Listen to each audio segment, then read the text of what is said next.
గణపురం మండలం మైలారం గుట్టలపై అక్రమ మైనింగ్ త్రవ్వకాలు చేపట్టిన వారిపై చర్యలు తీసుకోవాలని వ్యవసాయ కార్మిక సంఘం జిల్లా సహాయ కార్యదర్శి శ్రీకాంత్ డిమాండ్ చేశారు.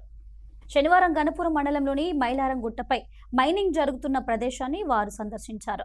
మొరాన్ని టిప్పర్ల ద్వారా తరలిస్తున్నటువంటి వ్యక్తులపై చర్యలు తీసుకోవాలని డిమాండ్ చేశారు. అదేవిధంగా సంబంధిత గుట్టపైన industrial corridor, international integrated residential school వంటి అభివృద్ధి కొరకు శంకుస్థాపనలు చేసినటువంటి మైలారం గుట్టను ఈ విధంగా త్రవ్వకాలు చేపట్టి బొందలగడ్డగా మార్చడం భవిష్యత్తు తరాలకు ఇది ప్రమాదకరం అన్నారు. కొందరు అక్రమంగా మట్టిని తరలిస్తూ యథేచ్ఛగా మట్టిని అమ్ముకుంటూ సొమ్ము చేసుకుంటున్నారని శ్రీకాంత్ అన్నారు.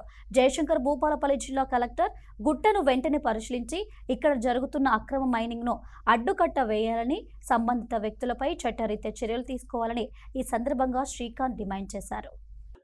ఈరోజు గణపురం మండలం మైలారం గుట్ట వద్ద అక్రమ మైనింగ్ జరుగుతూ ఉన్నది.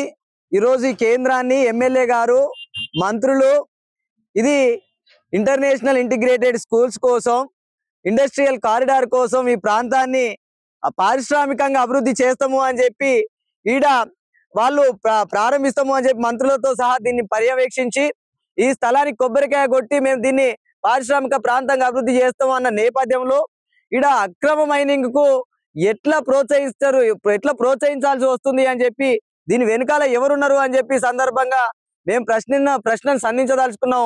ఈరోజు ఎంఆర్ఓ గారిని అడిగితే మేము ఎటువంటి పత్రాలు ఇవ్వలేదు అని చెప్పి ఆయన చెప్తున్న నేపథ్యంలో కూడా ఈడ కనీసం ఎన్ని మీటర్లు తవ్వాలి, ఎంత పొడవు తవ్వాలి, ఎంత తీయాలి అన్నటువంటి ఎటువంటి కొలబద్ద లేకుండా అక్రమంగా మైనింగ్ జరుగుతున్నటువంటి పరిస్థితి ఈ కేంద్రంలో ఉన్నది. ఈ రోజు తక్షణమే దీన్ని ఓ పక్క గుడికి తరలిస్తున్నామని చెప్పి టిప్పర్ల కొద్ది గుట్టను ఇక్కడ ఉన్నటువంటి పర్యావరణాన్ని దెబ్బతీసే విధంగా భవిష్యత్ తరాలకు ఉపయోగపడాల్సినటువంటి ఈ స్థలాన్ని దెబ్బతీస్తూ అక్రమ మైనింగ్ చేస్తున్నటువంటి వారిపైన చర్యలు తీసుకోకుండా మరి అధికారులు గాని ప్రజాప్రతినిధులు గాని ప్రభుత్వ పెద్దలు గాని కుమ్మక్కై దేవాలయం పేరు మీద ఇదంతా చేస్తా ఉన్నారా అన్న సందిగ్ధాలు మాకు కలుగుతా ఉన్నాయి. నిజంగానే దేవాలయ అభివృద్ధికి అనుకున్నప్పుడు ప్రభుత్వం దానికి ప్రాతినిధ్యం వహించి ఎంత మేర తీయాలి, ఎంత లోతుకు తీయాలి, ఎంత పొడవు తీయాలి అనేది దాన్ని సూచించి ఆ కేంద్రాన్ని బౌండరీ చేసి ఇక్కడ ఉన్నటువంటి మైనింగ్ డిపార్ట్మెంట్ కానీ లేదంటే తహసీల్దార్ గారిని కానీ వాళ్ళని సంప్రదించి ఒక బౌండరీ గీసి ఆ బౌండరీ పరిధిలో తీసే విధంగా ఉండాలి. కానీ ఎటువంటి బౌండరీలు, ఎటువంటి ఎత్తు కొలతలు కొలబద్ద లేకుండా ఇష్టానుసారంగా అక్రమ మైనింగ్ జరుగుతా ఉన్నది. ఈ మైనింగ్ పైన చర్యలు తీసుకోకపోతే రేపు పెద్ద ఎత్తున ఉద్యమాలను ఉధృతం చేస్తాం. తక్షణమే కలెక్టర్ గారు, స్థానిక ఎమ్మెల్యే గారి ప్రాతినిధ్యం లేదని మేము అనుకోవటం లేదు.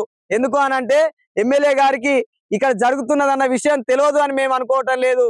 కాబట్టి తక్షణమే ఎమ్మెల్యే గారు, కలెక్టర్ గారు దీని మీద స్పందించి తక్షణ చర్యలు తీసుకోకపోతే వారి మీదనే పెద్ద ఎత్తున ఉద్యమాలకు పూనుకుంటామని చెప్పి హెచ్చరిస్తూ, నా పేరు శ్రీకాంత్, వ్యవసాయ కార్మిక సంఘం జిల్లా సహాయ కార్యదర్శి.